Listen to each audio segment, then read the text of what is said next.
G'day folks, Steve from Fig Hill Farm. In today's episode we're going to show you how to make the best bacon you've ever had.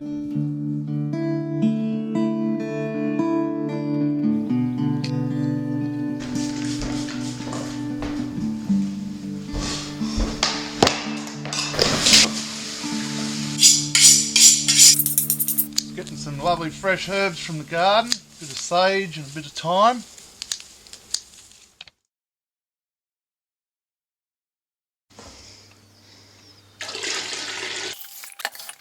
Here we have the ingredients that we're going to add to the water to make the brine. We're going to add 750 grams of salt, 450 grams of sugar, 4 cloves of garlic. The herbs can go in, and of course the peppercorns. And finally the last of the herbs, the sage.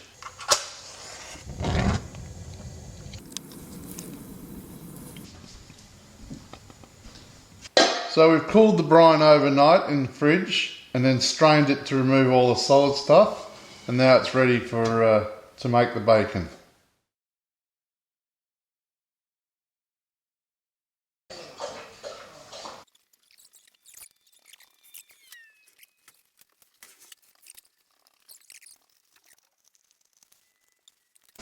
Rinse it up.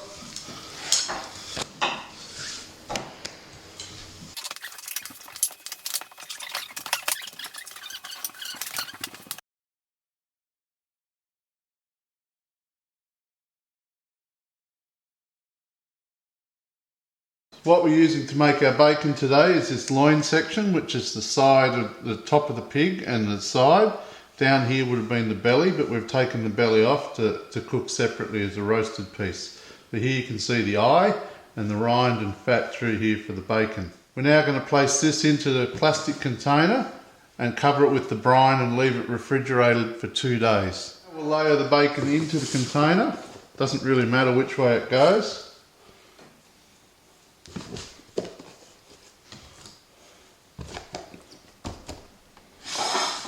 And cover it with the brine.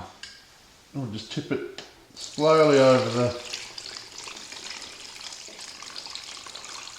bacon. Fill it right up. So once it's covered, just submerge the bacon cuts into it. It's a good idea to put a little plate on top to hold it all down. Make sure it's completely submerged and then fit the lid. Now that's ready to go into the fridge for 2 days. So the bacon's been in the fridge now for 2 days and it's ready to come out.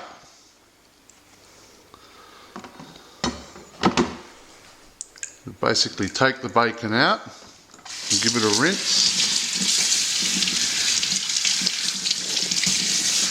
Wash the brine and things off.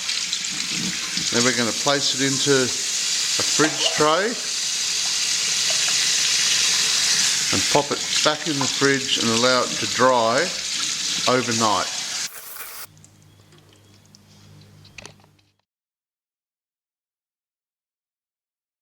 So we're getting to the business end of bacon making now. What I'm going to do is go along and just prick a hole through the top of each of those,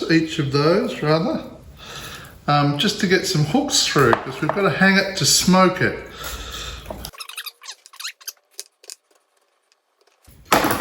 Next thing we're going to do is feed these little stainless steel hooks through.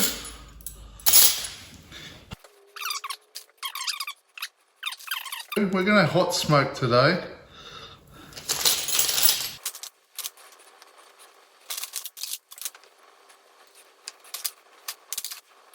Okay, that's the business, ready to hang. Before we spark up the smoker, there's a little bit of prep to do up there. What we're going to do is take these hickory chips and soak them in water. You want them to smoke, not burn, so they've got to be wet. They're just a commercial brand of hickory chip. We're going to leave those to soak for about a half an hour or so, maybe a bit longer, while we spark up the coals in the smoker and get the fire going. These are then going to go on to that, create the smoke in the smoker. We'll show you what that looks like. These are essentially 2 old beer kegs that I've cut down to turn into a smoker. The bottom section is where the fire goes. On a little grill, we use those briquettes to create fire. Then we put the wood chips on there. The bacon goes in this section. It's hung in there, and that gets inverted over the top so the smoke comes up and goes through and out. There you go, they're starting to burn. We'll come back in about 30 to 40 minutes and see how they're going. Coals have gone white hot, so they're ready to put the smoking chips on. I've drained the smoking chips and we'll just pile them onto that. You can see I've hung the bacon in there all ready to go on those stainless steel hooks.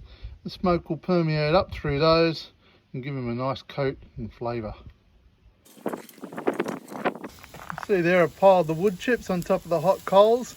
They're immediately starting to smoke, so we need to get that bacon on.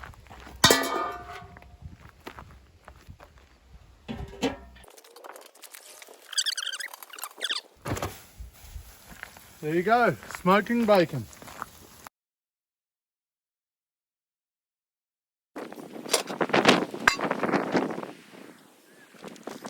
Look at that beautiful bacon.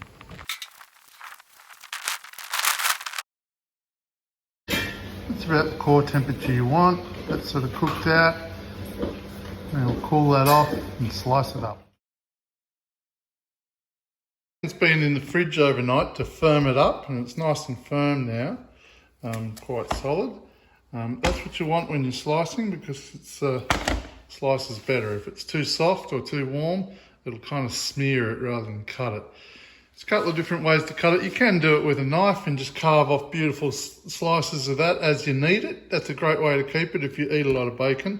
We like to slice it and then package it up and put it in the freezer. This is the 2000 slicer. I think that was actually in the future when they named this, but the future has come and gone. But this thing's still going. It's a bit retro.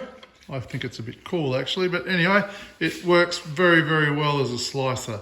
You set your depth there. You can see I'm going in and out. You just set your depth, put the bacon in, slide it backwards and forwards, slices it, spits it out here, and we tray it up.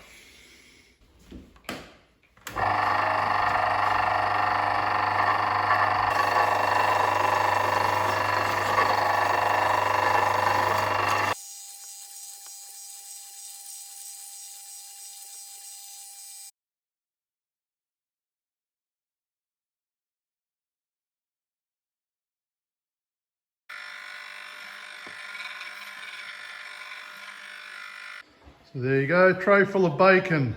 Now that's just got to be packaged up, popped in the freezer, and that'll keep us going for many, many, many, many months. And that's the sound you want to hear, the sound of sizzling bacon. Wouldn't be a proper video unless I did a little taste test now, would it?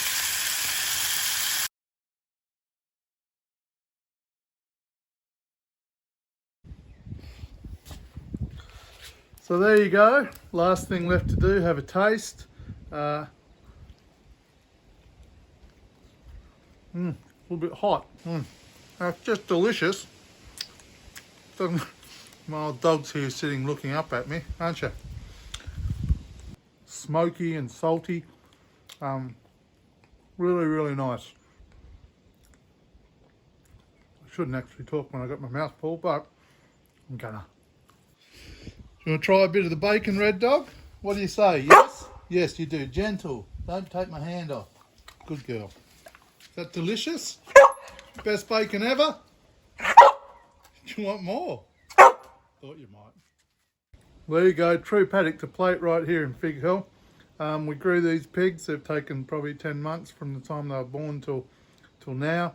That's real paddock to plate stuff. Oh. Really good bacon. I might have to get some more.